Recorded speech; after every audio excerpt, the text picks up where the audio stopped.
Assalamualaikum warahmatullahi wabarakatuh. Halo semuanya, apa kabarnya pada hari ini? Semoga semuanya dalam keadaan sehat ya. Kali ini kita akan belajar tentang pertumbuhan dan perkembangan pada tanaman. Sebelum itu, Ibu akan bertanya terlebih dahulu nih, apakah kalian pernah menanam tanaman dari biji? Pasti pernah ya. Masih ingat tidak? Biji yang kalian tanam tersebut akan tumbuh dan berkembang menjadi tinggi, besar, bahkan sampai berbuah. Mengapa ya hal tersebut dapat terjadi? Bagaimana prosesnya? Dan apa saja faktor yang dapat mempengaruhinya? Yuk kita belajar bersama-sama.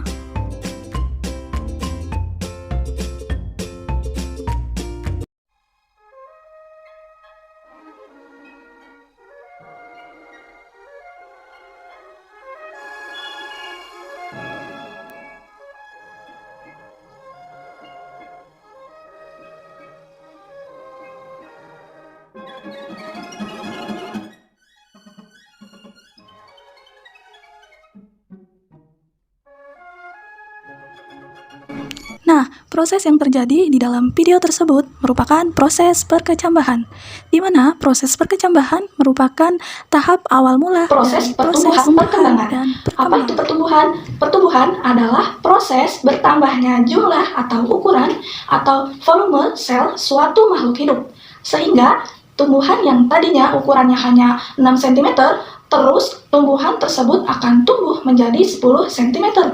Nah, proses tersebut merupakan pertumbuhan. Proses perkembangan.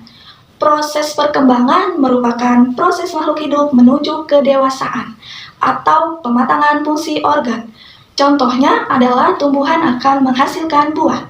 Nah, kalau tumbuhan sudah menghasilkan buah, berarti tumbuhan tersebut sudah matang fungsi organ kelaminnya, sehingga akan menghasilkan buah yang sering kalian makan. Nah, kita akan belajar hal tersebut pada tumbuhan, di mana tadi tumbuhan itu akan tumbuh dari mulai biji. Nah, biji yang kalian tanam itu akan mengalami proses perkecambahan. Setelah berkecambah, biji akan mengalami proses pertumbuhan dan perkembangan. Sekarang kita akan membahas dulu apa itu perkecambahan. Perkecambahan adalah berakhirnya masa dormansi biji. Apa itu masa dormansi? Masa dormansi adalah masa inaktif dari biji. Jadi, biji yang kalian tanam sebelum kalian kasih air itu akan menjadi inaktif atau keadaan dormansi. Setelah biji ditanam, biji tersebut akan mengalami proses imbibisi. Proses imbibisi ini adalah proses masuknya air ke dalam biji. Setelah imbibisi, air akan membuat hormon yang bernama hormon giberelin. Nah, hormon giberelin ini akan aktif karena tadi proses imbibisi. Hormon giberelin ini merupakan hormon yang berperan dalam proses perkecambahan. Setelah giberelin aktif, giberelin ini akan mengaktifkan enzim-enzim hidrolisis seperti enzim profase, lipase, serta amilase. Setelah enzim-enzim tersebut aktif, enzim tersebut juga akan memecah cadangan makanan dari biji. Kemudian otomatis akan membentuk suatu energi. Nah, energi tersebut akan membuat biji berkecambah. Berdasarkan tipe perkecambahan, itu dibagi menjadi dua. Yang pertama ada perkecambahan hipogel, dan yang kedua ada perkecambahan epigel. Perkecambahan epigel ini merupakan perkecambahan yang dicirikan dengan kotiledon atau keping bijinya itu tetap atau tertinggal di dalam tanah. Contohnya itu ada tanaman cabai, jagung, padi, dan kacang kapri. Selanjutnya ada perkecambahan epigel. Nah, perkecambahan epigel ini kebalikannya dari perkecambahan hipogel. Nah, perkecambahan ini kotiledonnya itu berada di atas tanah. Contohnya pada tanaman kacang tanah, kacang hijau, dan kacang kedelai. Setelah mengalami proses perkecambahan, biji juga akan mengalami proses pertumbuhan. Pertumbuhan dibagi menjadi dua, yaitu ada pertumbuhan primer dan pertumbuhan sekunder. Kita akan membahas pertumbuhan primer terlebih dahulu. Pertumbuhan primer ini akan menyebabkan tumbuhan menjadi tinggi atau tambah panjang akar-akar batangnya. Pertumbuhan primer disebabkan oleh aktivitas meristem apikal. Meristem apikal ini merupakan jaringan meristem yang letaknya di ujung batang atau akar. Dan jaringan ini juga selalu membelah dan membelah. Seperti yang kita ketahui bahwa jaringan meristem itu letaknya di ujung. Maka pertumbuhan primer juga terjadinya di ujung. Contohnya di ujung akar. Di ujung akar itu terdapat zona pembelahan atau zona meristematis. Di zona ini terjadi suatu pembelahan sel di mana sel-sel di daerah tersebut selalu membelah. Yang tadinya 1 sel menjadi 2 sel, 3 sel, dan seterusnya. Setelah itu terdapat pula zona pemanjangan atau elongasi. Sel yang membelah akan mengalami pemanjangan dan pembesaran sel. Nah, di atasnya ada zona diferensiasi. Zona diferensiasi ini di mana sel-sel yang tadinya hanya membelah saja atau memanjang, kemudian sel-sel tersebut berubah menjadi sel-sel yang berbeda. Misalnya sel tersebut akan berubah menjadi epidermis, jaringan korteks, dan lain sebagainya.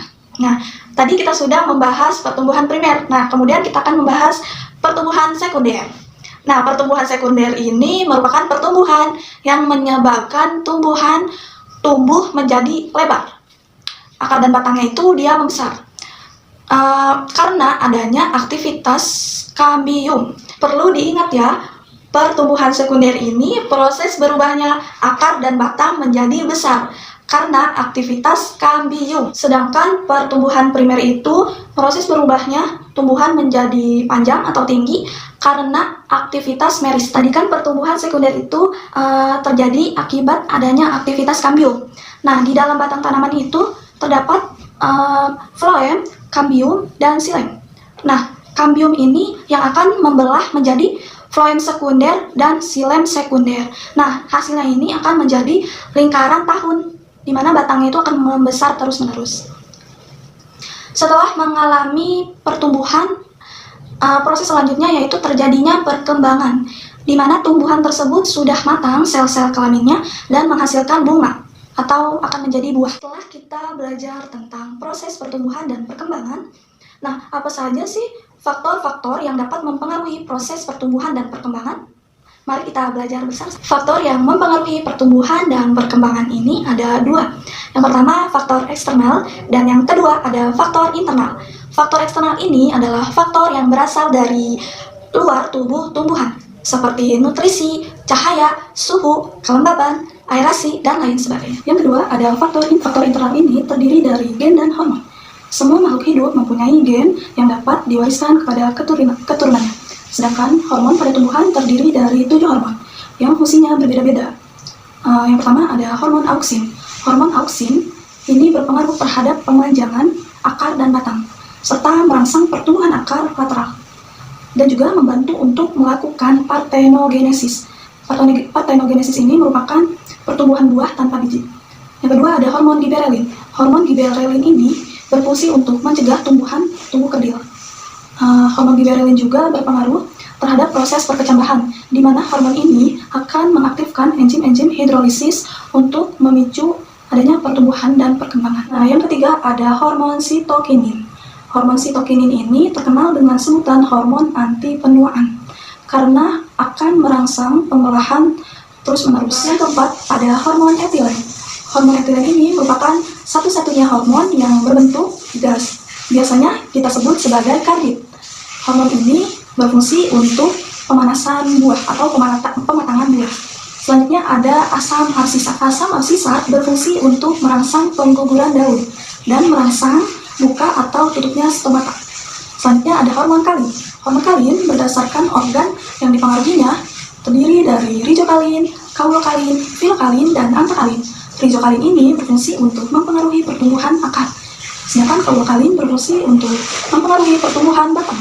Filokalin berfungsi untuk mempengaruhi pertumbuhan daun, dan antakalin berfungsi untuk mempengaruhi pertumbuhan bunga. Yang terakhir ada hormon asam traumalin. Hormon asam traumalin ini berfungsi untuk membantu proses pembelahan sel pada tanaman yang mengalami luka.